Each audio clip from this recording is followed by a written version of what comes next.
नमस्कार, मैं मनीष चौधरी अपने सहयोगी राजकिशोर पांडे के साथ। मोरवा का विस्थापन एक जटिल प्रक्रिया है, एक बड़ा मुद्दा। कई मंच खड़े हुए, लगातार बैठकों का दौर जारी रहा, साल भर से ऊपर बीत गया है, परंतु अभी भी निष्कर्ष निकलता नहीं दिख रहा। इतनी बातें, इतनी वार्ता अगर अंतर्राष्ट्रीय पटल पर कहीं हुई होती तो शायद रशिया और यूक्रेन का मुद्दा तक सुलझ गया होता, परंतु एनसीएल है कि इस मुद्दे को अभी भी उलझा के रखा हुआ है। खैर, मोरवा की जनता अभी भी भरोसे पे है और उम्मीद जताई जा रही है कि यहाँ जो भी विस्थापन मंच खड़े हुए हैं वे यहाँ की जनता के लिए अच्छा करेंगे, अच्छा सोचेंगे। लोगों के कई सारे मुद्दे हैं, कई सवाल हैं, उस मुद्दों उन सवालों पर प्रकाश डालेंगे। आज हमारे साथ सिंगरौली विस्थापन मंच से तकनीकी सदस्य मनोज कुलशेष जी मौजूद हैं। मनोज जी नमस्कार। जी नमस्कार। ये बताइए कि अभी जो 27 तारीख को बैठक हुई थी एनसीएल प्रबंधन के साथ, सभी संगठनों को एक साथ एक मंच पर लाया गया था। क्या प्रमुख मुद्दे थे जिनको लेकर विसंगतियां थी और एनसीएल द्वारा क्या उचित जवाब दिया गया? जो आपने अभी अपनी प्रस्तावना में कहा कि रूस यूक्रेन का मुद्दा सुलझ गया होता, सही बात यह है कि सिंगरौली विस्थापन मंच शुरू में भी जो 10 नंबर वार्ड का विस्थापन हुआ था उसमें काफ़ी बढ़ चढ़ के लोगों के भला करने के हिसाब से पैरवी करता रहा और उस समय भी हम लोगों ने हर लेवल की मीटिंग की थी। उस मीटिंग को करने का उद्देश्य यह था कि 10 नंबर वार्ड के लोगों को जो लाभ दिला सकते हैं वो दिलाया जाए, जिसमें कि उनको ज़मीन का रेट बहुत मैक्सिमम रूप में बढ़ के मिला। जो ज़मीन 4,000 रुपये डिसमिल खरीदी जाती थी और कम ज़मीन वालों को ज़्यादा फायदा हुआ। कृषि वालों को भी जो ज़मीन 10,000 रुपये हेक्टेयर ली जाती थी वो 56,000 रुपये हेक्टेयर लगभग मिली और उसके ऊपर सॉल्यूशन वगैरह मिला, तो सभी लोगों को फ़ायदा हुआ। कुछ मुद्दे वहाँ पर भी हम लोगों ने ये सोच के किए थे कि क्योंकि आगामी विस्थापन मोरवा शहर का होने जा रहा है तो कुछ मुद्दों को वहाँ पर समझा लिया जाए, लेकिन एनसीएल ने कुछ अधिकारियों को इस टाइप से भी लगाया होता है कि वो कितना से कितना कम लाभ घटाया जा सके, मतलब पब्लिक को वो लाभ न मिल सके। और वही चीज़ हुई, वहाँ पे भी कुछ दूसरे गुट तैयार हुए और उन गुटों ने मिलकर उनके पूरे लाभ को कहीं ना कहीं कम किया। इसी तरीके से मोरवा विस्थापन अच्छे रूप में काम कर रहा था। पूर्व सीएमडी भोला सिंह जी के साथ में बहुत अच्छे तरीके से प्लानिंग हुई थी और ये भी हुआ था कि विस्थापन पुनर्वास स्थल जो होगा उसको बहुत अच्छे ढंग से, मतलब हम लोगों ने तो एक ब्लूप्रिंट का खाका बना दिया था कि वहाँ पर इस तरीके की 40 फीट की रोड होनी चाहिए, अगल बगल दोनों तरफ 10-20 फीट का जो है सर्विस रोड होनी चाहिए जिसका लोग फ़ायदा उठा सकें। 4 तरीके के शॉपिंग कॉम्प्लेक्स होने चाहिए जिसमें ट्रांसपोर्ट का अलग हो जाए और जो गाड़ियों वगैरह का बस स्टैंड होना चाहिए, एक सब्जी मार्केट वगैरह का एक अलग हो जाए, किराना मार्केट का अलग हो जाए, 4 तरीके का। क्योंकि यहाँ पे जो मोरवा शहर है इसमें लगभग 2000 छोटे बड़े दुकानदार हैं। जो बिजली के कनेक्शन जो दिए गए हैं उसके हिसाब से भी पता चलता है कि यहाँ पर लगभग 9000 बिजली कनेक्शन घरेलू हैं और 2000 लगभग कमर्शियल हैं।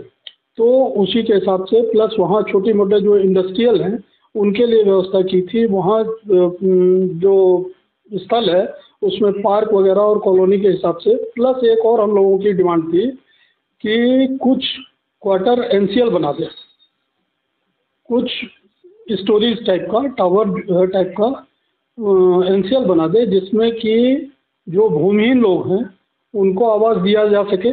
जितना एक क्षमता होती है वो चाहे प्रधानमंत्री आवास से थोड़ा ऊपर हो, चाहे उसको LIG MIG के स्तर का माने, कुछ भी एक इस तरीके का टावर जो है वो बनाए उनके लिए। प्लस एक डेवलपर से एनसीएल कांटेक्ट कर ले और जो लोग घर बनाना चाहते हैं उनके मुआवजे में से वो राशि मुआवजे में से काट के और एक साथ जो है एक तरीके के घर बना दी जाए। तो बहुत सारी बातें हुई थी, लेकिन वो चीज़ें धीरे धीरे घटती गई क्योंकि विस्थापन मंच में एक गुटबाजी हो गई। और गुटबाजी में आज अगर हमारे अलावा भी कोई भी किसी से भी पूछ लीजिए, उसके मन में, मोरबा के हर व्यक्ति के मन में एक दर्द है कि हम कहाँ जाएंगे, कहाँ रहेंगे। हमारा ये जो समाज था, जो इतने 40 सालों से हम लोग जो है मिलजुल के रहते थे, और हिंदू मुस्लिम या कोई भी बिरादरी हो, सबके त्यौहार ठीक से मनाते थे, तो वो सबको ये लगता है कि हम कहाँ जाएंगे, कैसे में रहेंगे, आज कहाँ बसना है, कहाँ ज़मीन लेंगे। वो भलगड़ जो है एनसीएल ने प्रस्तावित कर दिया। हम लोगों की तरफ से प्रस्तावित नहीं था या किसी भी मंच की तरफ से प्रस्तावित नहीं था। एनसीएल ने ज़मीन मांगी थी और वो जिला प्रशासन को या मध्य प्रदेश शासन को वो ज़मीन देनी थी। हम लोग उसके लिए एक साथ ये लड़ाई कर सकते थे कि बैढ़न के नज़दीक से नज़दीक हमको स्थल दिया जाए, लेकिन उसमें हो गया क्या कि भलगड़ के बारे में कई तरीके की बातें प्लस ये वो, तो इस सब चीज़ों से विस्थापन हो गया है खराब, पुनर्वास खराब हो गया। मतलब पुनर्वास का आज के डेट में ठिकाना नहीं है, वहाँ पे कितने लोग जाते हैं, क्या करते हैं। और दूसरी स्थिति होती है 27 तारीख की मीटिंग वाली बात। 27 तारीख की मीटिंग के पहले हम लोगों की सीएमडी साहब से लगभग 8 मीटिंग नए सीएमडी साहब से भी हो चुकी हैं। बाकी लगभग एक तरीके से संपर्क में छोटे छोटे बिंदुओं के लिए लगभग हम लोगों ने 100 बिंदुओं पर एक सहमति तैयार की थी, लेकिन वो सहमति केवल हम लोगों ने नोट कराया था और हमको आश्वासन दिया गया था कि ये लगभग बिंदुओं पे सहमति हो जाएगी। 8-9 बड़े बड़े मेजर पॉइंट बचे हुए थे, लेकिन फिर एनसीएल में 2-3 परिवर्तन हुए। उसमें कोई सहगल साहब हैं, वो आ गए विधि सलाहकार के रूप में, और एक खरे साहब आ गए थे। तो उस सब के कारण जो है थोड़ा सा जो अभी बुकलेट एक तरीके से देखने के लिए प्रकाशित हुई या जारी हुई, ये बुकलेट पे भी मैं आऊँगा। सबसे पहले मैं ये पूछना चाहूँगा कि जो ये ब्लूप्रिंट की बात आपने की और जो एनसीएल की पुनर्वास योजना थी कि हम एशिया का सबसे बढ़िया पुनर्वास करके देंगे, इस मुद्दे पे भोला सिंह के साथ आप लोगों की चर्चा हुई थी और इस मुद्दे पर बात चल रही थी। आज भी पुनर्वास स्थल तो वही है भलुगढ़। एनसीएल तो खुलेआम बोल रहा है कि हम भलुगढ़ में बसाएंगे। हमारे कहने का मतलब अब वो इस चीज़ों से कैसे मुकर रहे हैं कि हम आपको खाली वहाँ भूखंड दे करके छोड़ रहे हैं और आपको वहाँ खुद से व्यवस्था करनी है। अगर इन मुद्दों पे पहले चर्चा हो चुकी है या बुकलेट पे पहले चर्चा हो गई है या जिन बिंदुओं को आपने अंचल को नोट कराया है और उस पर आप यहाँ के लोगों को आश्वस्त कर रहे हो कि नहीं इन सारी बातों पर एनसीएल मान लिया है, तो वो चीज़ों में बदलाव फिर कैसे हो जा रहा है? अगर वो सारी चीज़ें मान ली जाती है एक बार, तो वो फिर आपको ये कहना चाहिए कि भाई आपने माना था, अब आप अपनी बात से पलट रहे हो। इन चीज़ को पर आप इस प्रकाश डालिए। देखिए, विस्थापन स्थल के लिए 2 चीज़ें होती हैं। पहला तो एनसीएल को ज़मीन देना नहीं है, ज़मीन जिला प्रशासन को देना है या मध्य प्रदेश शासन को देना है। हम लोगों का ने प्रयास किया कि जो यहाँ के जनप्रतिनिधि हैं उनसे भी कहा कि इस तरीके का कोई प्रयास हो सकता है तो कीजिए। इस संबंध में हम लोगों ने आयुक्त महोदय से भी बात की, क्योंकि जो पूरा व्यवसायी शहर है, तो जो व्यवसायी लोग हैं उनके लिए दुकान उन जगहों पे उस जगह जाके भलगढ़ वगैरह में जाके पूरी आज के डेट में कि आज से उसका रिटर्न मिलने लगे, वो नहीं हो पाएगा। तो हम लोगों ने आयुक्त महोदय से भी कई तरीके की बात की कि जो नगर निगम द्वारा कई 4-5 जगह शॉपिंग कॉम्प्लेक्स प्रस्तावित हैं, उसमें मोरबा शहर के विस्थापितों के लिए 40 से 50% एक आरक्षित कीजिए। जो भी आपका रेट हो, टेंडर प्रक्रिया हो, उस प्रक्रिया से केवल उस 40-50% दुकानों में वही लोग बोली कर सकें। तो व्यवस्था करने की कोशिश की, लेकिन पुनर्वास स्थल कमज़ोर होता गया। गुटबाजी के चक्कर में कुछ लोगों की मांग थी कि इधर खिरवा पड़ताली और चुटकी चतरी वगैरह के साइड में हो, और हम लोगों का यह था कि सेंटर आज नहीं कल बड़ुआ बनेगा और वहाँ पर एनसीएल के भी कुछ प्रोजेक्ट आ रहे हैं, बाकी अन्य प्राइवेट प्रोजेक्ट ऑलरेडी हैं ही। और एनसीएल हेडक्वार्टर से हम लोगों ने यह डिमांड की थी कि एनसीएल हेडक्वार्टर को भी आपको शिफ्ट करना है, तो एनसीएल हेडक्वार्टर को भी भलगढ़ में शिफ्ट कीजिए, तो पूरा मोरबा शहर का एक प्रेम जो है बना रहेगा, प्लस लोगों को किसी को परेशानी नहीं होगी, खुशी से लोग वहाँ बसना चाहेंगे और वहाँ जो आवश्यक और व्यवस्थाएं हैं वो कर दी जाए। कुछ प्रशासन की तरफ से दूसरी पहल नहीं हुई या दूसरा ऑप्शन नहीं बताया गया ये एनसीएल को, तो ये एनसीएल की इसमें गलती नहीं है।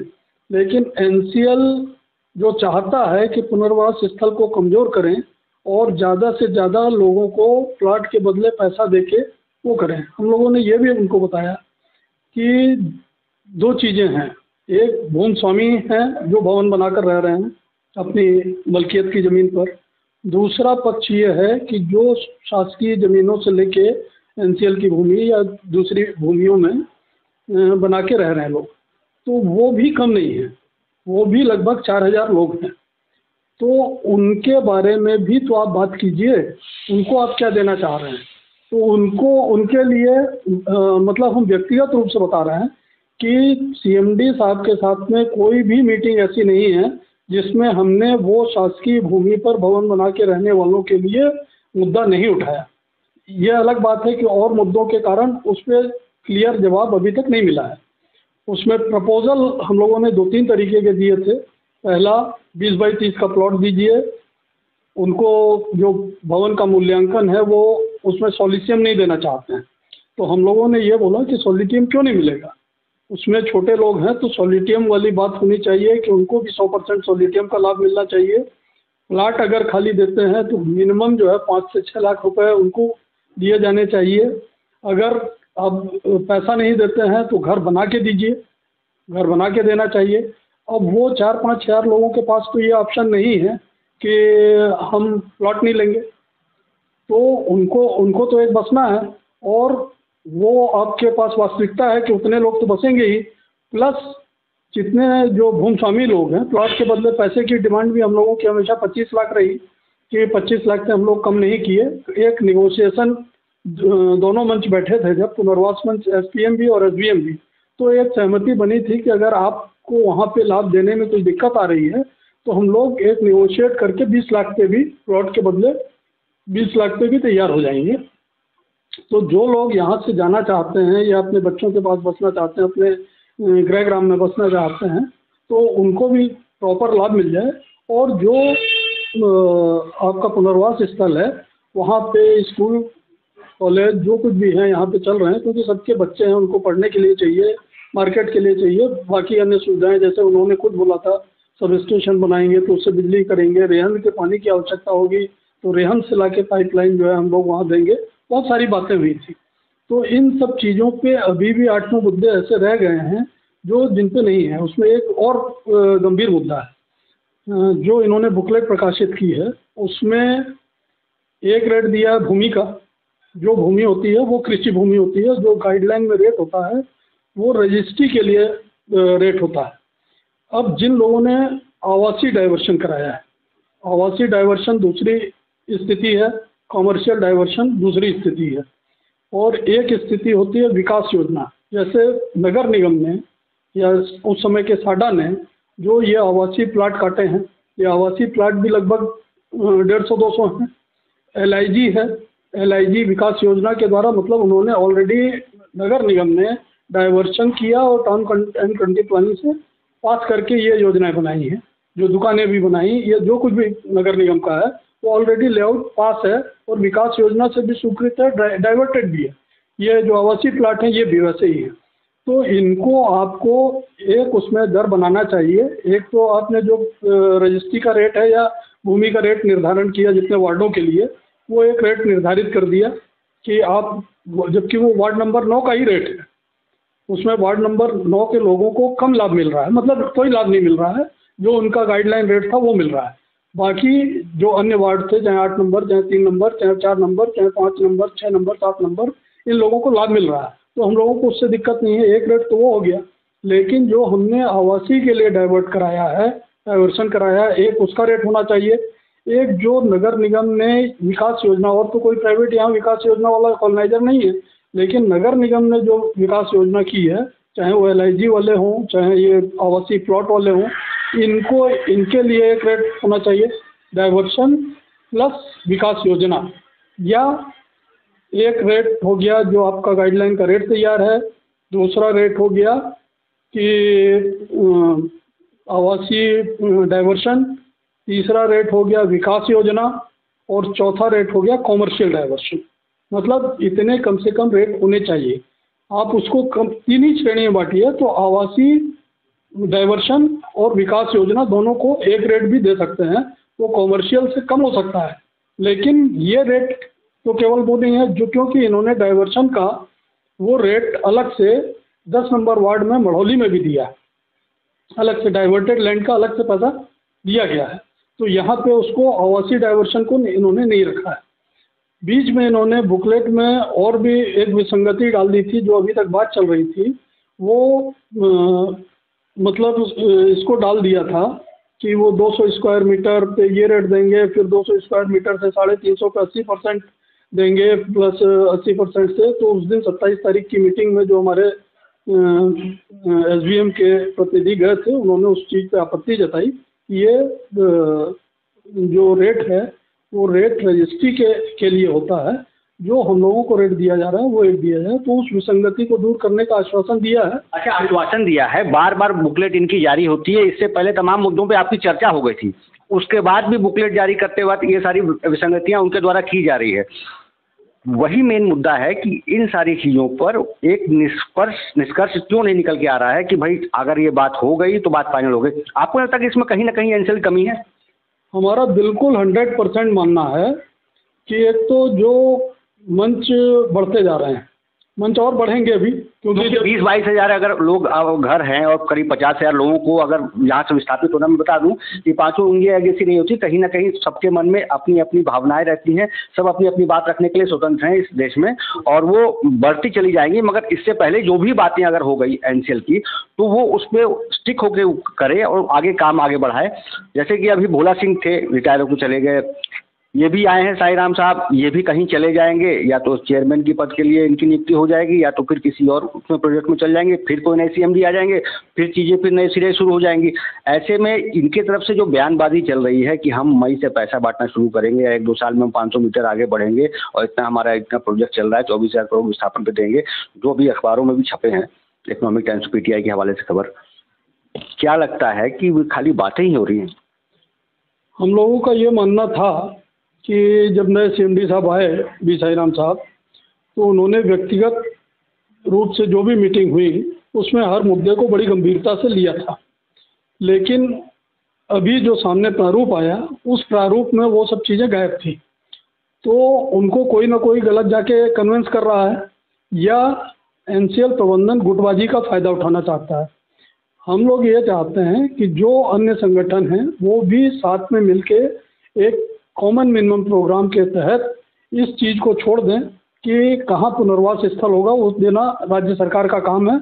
उसमें हम लोगों की कोई जिद नहीं है कि यहीं पर दिया जाए किसी भी उसकी। तो वो राज्य शासन का मसला है, वो राज्य शासन का पहलू है, उसको राज्य शासन देखेगा या जिला प्रशासन देखेगा। लेकिन एक मत होना चाहिए पूरे मोरबा के विस्थापन के लिए। अभी तक जो हम लोगों को जानकारी मिल रही थी कि ये प्रोजेक्ट 26,000 करोड़ का है। 26,000 करोड़ के प्रोजेक्ट में इन्होंने एक जो जोड़ा हुआ था कि हमारी 1400 कुछ एकड़ ज़मीन जो है अधिग्रहण हो रही है शहरी क्षेत्र में, तो उसकी जगह 705 नौकरी देना है। तो उन्होंने जोड़ लिया था कि 705 नौकरी को 30 साल तक क्या वेतन देंगे और क्या उनको फ़ायदा देंगे, उसको भी प्रोजेक्ट रिपोर्ट में जोड़ दिया था, जो 26,000 की बनी थी।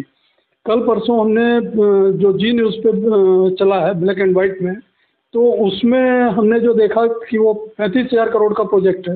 तो आप 35,000 करोड़ का प्रोजेक्ट बना रहे हैं, तो प्रोजेक्ट में किस मद में क्या चीज़ रख रहे हैं, क्योंकि जो आप सैलरी देंगे उसको इसमें जोड़ने का तो कोई औचित्य नहीं है, क्योंकि जो जिसको सैलरी देंगे वो काम भी तो करेगा, वो तो काम भी करेगा और उसको बेनिफिट देना है, तो और वो यहाँ के स्थानीय लोगों को देना चाहिए। तो उसमें कहीं कोई तुक नहीं है। तो वो प्रोजेक्ट रिपोर्ट में क्या जुड़ा हुआ है, कैसे और ज़्यादा से ज़्यादा लाभ लोगों को मिल सकते हैं, भूमिहीन को कैसे लाभ मिल सकते हैं, और पुनर्वास स्थल कितना बढ़िया हो सकता है। प्लस जो ये विसंगति रेट में आ रही है, चाहे भूमि के रेट में चाहे भवन के रेट में, इनको सुधारा जाना चाहिए। इनको मैक्सिमम शहरी क्षेत्र का विस्थापन है तो इनको ज़्यादा से ज़्यादा दिया जाना चाहिए।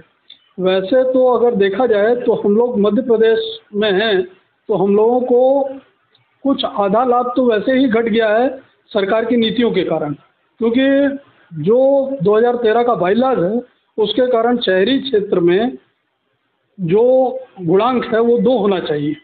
और इस तरीके का कई राज्यों में, जैसे अपने समीप के जो राज्य है छत्तीसगढ़, उसमें ही गुणांक 2 है केंद्रीय परियोजनाओं के लिए केंद्र सरकार की जो भी योजनाएं हैं उनके लिए छत्तीसगढ़ में यह है कि भूमि का मूल्य और भवन संपत्ति का जो मूल्य है उसका गुणांक 2 रखा जाएगा, उसके ऊपर 100% सॉल्यूशन दिया जाएगा, प्लस जो है जितने धारा 4 के बाद से जो पीरियड है उसका ब्याज दिया जाएगा। तो हम लोगों को वैसे ही कुछ कम मिल रहा है क्योंकि मध्य प्रदेश सरकार में गुणांक 1 है। तो गुणांक 1 मतलब आपकी 100 रुपये की चीज़ है, आपको सॉल्यूशन मिला 200 रुपये और उसके ऊपर जो भी ब्याज है जिसमें भवन का भी नहीं मिल रहा है। तो ये सब जो है नुकसान हम लोग सह रहे हैं नगर निगम होते हुए या राष्ट्र हित में कहिए या सरकार के हित में कहिए। तो ये हम कह रहे हैं, लेकिन इसकी बातें इन सब बिंदुओं को हम लोगों ने सांसद जी से भी उठाया था और जनप्रतिनिधियों को भी मालूम है। लेकिन जो इन सब चीज़ों को छोड़ रहा है उसके साथ आपको जो बाकी मानवता रखनी चाहिए, बाकी अपना एक दिल खोल के रखना चाहिए कि हम अच्छे से अच्छा विस्थापन दें। जो पुराने कोल इंडिया के चेयरमैन ने भी बोला था, सेक्रेटरी ने भी बोला था, ये सब था, तो उसको बिल्कुल ध्यान देना चाहिए। और पुनर्वास स्थल अच्छा होना मोरबा शहर के हर आदमी के दिल की बात है, क्योंकि लोगों की उम्र किसी की 60 साल है, किसी की 70 साल है, किसी की 80 साल है। वो इस उम्र में कहाँ जाएगा? तो उसको अगर अच्छी व्यवस्था मिलेगी तो एक जगह वो जाना चाहेगा। और हम व्यक्तिगत रूप से भी हम लोग ये चाहते हैं कि पुनर्वास स्थल पे ही जाए और पुनर्वास स्थल को ही डेवलप किया जाए और वहाँ पे उन सब बेसिक सुविधाओं का जो नेसेसरी एमिनिटीज़ होती हैं। हम लोगों की तो मांग थी कि अभी 2-3 मांगें और छूट गई हैं जो 8-9 हम बताए हैं। उसमें एक मांग ये है कि आप विस्थापित जो पेप्स होता है एनसीएल की, उसमें जो कोल इंडिया के रेगुलेटरी में है कि हर विस्थापित को एनसीएल के जो काम है उसमें 50 लाख तक का एक काम देने का टेंडर प्रक्रिया से दें, लेकिन वो विस्थापितों के लिए अलग रिजर्व रखे और उस तरीके काम निकालें। साथ में अगर वो समूह बना के चलते हैं पेप्स का समूह, तो पेप्स का समूह मिला के साथ से ऊपर 10-11 जो भी लोग मिल के अगर बनाते हैं तो उनको उस तरीके का 2 करोड़ तक के कामों में प्राथमिकता दी जानी चाहिए। ऐसे ही नौकरी वाला है भाई, आप ग्रामीण क्षेत्र में या 10 नंबर वार्ड में भी लोगों के पास बहुत ज़मीनें थी। यहाँ पे तो जो आपकी 705-710 जो नौकरियाँ हैं उसको लेने के लिए लोगों के पास 2 एकड़ ज़मीन को कलेक्ट करना मुश्किल है, क्योंकि लोगों के पास उतनी ज़मीन नहीं है। तो उतनी नौकरियाँ भी लोग नहीं ले पाएंगे, तो उनका भी भविष्य सोचा जाना चाहिए। सबसे ज़्यादा जो भूमिहीन लोग हैं उनका सोचा जाना चाहिए। और अगर आप केवल पुनर्वास स्थल को कम करना चाहते हैं तो आप नगर निगम के साथ मिलके, कलेक्टर साहब के साथ मिलके कोई योजना इस तरीके की बनाएं कि नगर निगम क्षेत्र में सब लोगों को प्लॉट मिल सके। तो लोग यहाँ रहना चाहते हैं, पैकेज को इतना अच्छा रखें कि जो प्लॉट के बदले पैसा दिया जा रहा है उसको 25 लाख करें। जो भूमिहीनों को, शासकीय ज़मीनों पर बसे हुए लोग हैं, उनको जो आप प्लॉट दे रहे हैं तो और जो हम लोग पैसा बढ़ाने की मांग कर रहे हैं मकान का, तो उसके साथ में आप उसको भी दीजिए कि हर जो भवन स्वामी है शासकीय भूमि वाला उसको 15 लाख रुपए देंगे, 25 लाख रुपए देंगे, उसको भी दीजिए। तो वो आप अगर उसको छोटा करना चाहते हैं, कम लोगों को शहरी क्षेत्र में बसाने का प्रयास कीजिए। तो प्रयास हम लोगों की तरफ से तो हो रहा है, मंचों की तरफ से हो रहा है, लेकिन घूम फिर के जो ये बुकलेट जारी हुई वो जो है प्रारूप बहुत कमज़ोर है और वो विस्थापित कोई भी संगठन होगा मोरबा का वो उसको स्वीकार नहीं कर पाएगा। नहीं, एक ये चीज़ है कि आप लोग जब बैठक होते हैं और बैठक में आपका कहना है कि ये चीज़ पूर्व में बोल दी जाती है कि हाँ हम इसे स्वीकार है, बाद में वो पलट जाते हैं भले, तो ऐसा ही क्यों आप लोग नहीं डिमांड करते हो कि जो बैठक में आप बात स्वीकार कर ली हो उसको साइन करके हमें दे दो ताकि हम भी आश्वस्त रहें? इसके 2 तरीके हैं। पहले तो जो विस्थापित संगठन अलग अलग बन गए हैं उनमें कहीं ना कहीं एकता होनी चाहिए और एक साथ मिलके एक कॉमन मिनिमम प्रोग्राम बनाना चाहिए। एनसीएल हो या प्रशासन हो, उसकी पहली मंशा ये रहती है फूट डालो राज करो। तो वो फूट डालो और राज करो में लोगों को ये समझना चाहिए कि किसका नुकसान हो रहा है। नुकसान तो मोरबा के विस्थापितों का हो रहा है और पुनर्वास स्थल का नुकसान हो रहा है। तो इसको समझने के लिए सबको एक साथ आना चाहिए और सबको एक कॉमन मिनिमम प्रोग्राम के हिसाब से कि भाई सरकार जहाँ दे रही है, अगर डिमांड भी करना है तो सरकार के पास चला जाए, सरकार से बात किया जाए कि हमको यहाँ नहीं, यहाँ ज़मीन है और यहाँ पे हम लोग बस लेंगे। पुनर्वास स्थल अगर सरकार वही डिसाइड करती है तो वहाँ पे पूरा ब्लूप्रिंट सामने होना चाहिए और लोगों के लिए होना चाहिए। इसी तरीके से हर मुद्दे पर, चाहे वो ज़मीन के रेट हों, चाहे भूमिहीनों के लिए बात हो, डाइवर्टेड लैंड की बात हो, चाहे बसाने की बात हो, पुनर्वास स्थल का ब्लूप्रिंट, ये सब चीज़ें पूरी स्पष्ट आज की डेट में होनी चाहिए। जो ये घूम फिर के पॉइंट कट जाते हैं उसका मतलब कहीं ना कहीं दूसरे लोग या दूसरे अधिकारी कहीं ना कहीं मिसगाइड कर रहे हैं और मिसगाइड करने से विस्थापन बिगड़ेगा। विस्थापन बिगड़ रहा है। अंतिम सवाल, अगर आपकी मांगे, जो भी एसडीएम की मांगे रखी गई है मोरवा की जनता के लिए, मोरवा के हितों के लिए, यहाँ के पुनर्वास के लिए, अगर ये एनसीएल प्रबंधन द्वारा नहीं मानी जाती है तो आप क्या आंदोलन की रेखा इख्तियार करेंगे? आंदोलन हम लोगों के हिसाब से, हम लोगों की जो मानसिकता है, आंदोलन हम लोगों ने बहुत किए हैं और 13 महीने एनसीएल के गेट के सामने यहाँ के मोरवा के लोगों ने किया है, गोरबी के लोगों के साथ के लिए, उनके हित के लिए। तो सब हो सकता है, लेकिन पहली मंशा ये है कि प्रेम से, जब प्रबंधन ठीक अगर नियत से चलता है और प्रेम से अगर ये सब चीज़ें हो जाएं लोगों के लिए, तो हम उस आंदोलन तक क्यों जाएं। तो हमारा पहला तो डिमांड यही है कि सीएमडी साहब के साथ में बैठ के, सीएमडी साहब सज्जन भी हैं, बात को समझते भी हैं, लेकिन कहाँ मिसगाइड हो रहे हैं वो उनको समझना होगा। और एसडीएम का प्रयास अंत तक पहले ये रहेगा कि जो कॉमन मिनिमम प्रोग्राम है, मतलब मिनिमम इतनी चीज़ें तो होनी चाहिए, वो 8-9 पॉइंट हैं, उन 8-9 पॉइंटों पे पहले उनका रुख देख लिया जाए। हम लोगों का प्रयास रहेगा कि वो सहमत हो जाएं, और सहमत हो जाएं तो विस्थापन, पुनर्वास सब अच्छा हो जाएगा। अगर नहीं होते हैं तो वो सबसे आखिरी विकल्प है, और आखिरी विकल्प के लिए सभी तैयार रहेंगे। उस समय तो पूरी जनता तैयार है। आखिरी विकल्प के लिए सभी तैयार रहेंगे, और आप कह रहे हैं कि सभी मंचों को एक साथ आकर के इस मामले पे आगे बढ़ना चाहिए ताकि अच्छा विस्थापन हो। तो आगे बढ़ने के लिए क्या आप लोग प्रयास कर रहे हैं? बाकी मंचों के साथ बैठक हो रही है? देखिए, बाकी मंचों के साथ तो अभी कोई बैठक नहीं हो पाई है, लेकिन हम लोगों का प्रयास है कि भेद जो हुआ है, भेद केवल पुनर्वास स्थल को लेकर हुआ और कोई चीज़ को नहीं है। और उसमें भी बहुत गिने चुने लोग हैं जो इस चीज़ को एक्सेप्ट करते हैं या वो करते हैं कि वहाँ पे विस्थापन हो पाएगा, क्योंकि सीएमडी साहब हों या कलेक्टर साहब हों, उन्होंने यही बोला कि राज्य शासन ने एक जगह उपलब्ध कराई है, उसी जगह विस्थापन होगा। तो लोगों को ये समझना चाहिए कि हम विस्थापन को, पुनर्वास को बिगाड़े क्यों। हमारे को तो सबसे पहले राज्य शासन से क्लियर पूछ लेना चाहिए कि क्या दूसरा पुनर्वास स्थल का ऑप्शन है। अगर ऑप्शन है तो उस तरीके से चर्चा हो, नहीं तो फिर बाकी क्या, आपस 12 करोड़ का जो डिमांड ड्राफ्ट है वो एनसीएल जमा आपस की क्या लड़ाई है। और उसमें प्रयास ये करना चाहिए एनसीएल से, इन सब मुद्दों के अलावा, कि एनसीएल हेडक्वार्टर भी वही बनाया जाना चाहिए। एनसीएल हेडक्वार्टर को 100-125 एकड़ ज़मीन की ज़रूरत है, वहाँ पर 880 एकड़ ज़मीन है। तो 100-125 एकड़ में वहाँ पर अगर एनसीएल अपना हेडक्वार्टर को भी अनाउंस कर देता है तो कोई एक आदमी शायद ही होगा पूरे मोरबा शहर का जो ये बोले कि हमारा पुनर्वास गलत हो रहा है।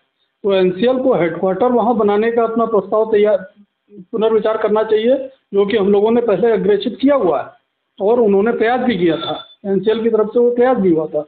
तो एनसीएल को अपना जो है हेडक्वार्टर वहाँ ले जाना चाहिए, पुनर्वास स्थल को बढ़िया करना चाहिए, अपनी कॉलोनी अच्छी बनाए और पूरे development, bus stand, transport stand, जो कुछ भी आवश्यक चीज़ें हैं वो सब चीज़ों को वहाँ डेवलप करें, लोग सुकून से रह सकें और उनको सही उचित मुआवजा सबसे पहले दें। उचित मुआवजा की राशि, अभी लोगों में कन्फ्यूजन है, जबकि लोग विरोध कर रहे थे। तो एसडीएम ये चाहता था कि एनसीएल के काम में बाधा ना हो और एनसीएल मकान की नापी करे। हम लोगों ने ये प्रयास किया और नापी शुरू हुई, नापी हो रही है। लेकिन आप जो अगर बाधाएं या उसमें रेट वगैरह में वेरिएशन और ये सब चीज़ें करेंगे तो लोगों का विश्वास हटेगा। कोई आज हम हट तो रहे नहीं है, नापी करा लेंगे तो भी यही रहेंगे ना। जब तक आप सही मुआवजा नहीं देंगे तब तक हम लोग तो कहीं जाने वाले नहीं। और जो भूमिहीन लोग हैं उनके बारे में सबसे ज़्यादा सोचने की ज़रूरत है। उनके लिए अभी कोई निर्णय नहीं हुआ। दूसरी अनुसूची के हिसाब से उनको मैक्सिमम जो ज़्यादा से ज़्यादा आप दे सकते हैं वो चीज़ें उनको दी जानी चाहिए, क्योंकि वो उन 4-5 हज़ार लोगों का उनका नुकसान या उनको अगर हक नहीं मिलेगा तो हम लोग भी संतुष्ट नहीं होंगे। हम लोग किसी भी तरीके से उनके साथ हैं। ये थे हमारे साथ मनोज कुलश्रेष्ठ जी, जिन्होंने एनसीएल के विषय में भी बताया कि कहाँ कहाँ विसंगतियाँ आ रही हैं, कहाँ एनसीएल सीएमडी मिसगाइड हो रहे हैं उनके कुछ अधिकारियों के कारण। और उन्होंने अपील की कि सारे संगठनों को, सारे मंचों को एक साथ आकर के मोरवा के पुनर्वास के लिए सोचना चाहिए। इस मुद्दे पर लगातार चर्चा होती रहेगी, तभी कुछ निष्कर्ष निकल के सामने आ पाएगा। और इन्होंने कहा, आश्वस्त भी किया कि ये सभी मोरवा के लोग, चाहे वो शासकीय भूमि में बसे हों, चाहे उनकी खुद की जमीनें हों, वो सभी के हितों के लाभ के लिए सोचेंगे और आगे प्रयास करते रहेंगे। नमस्कार।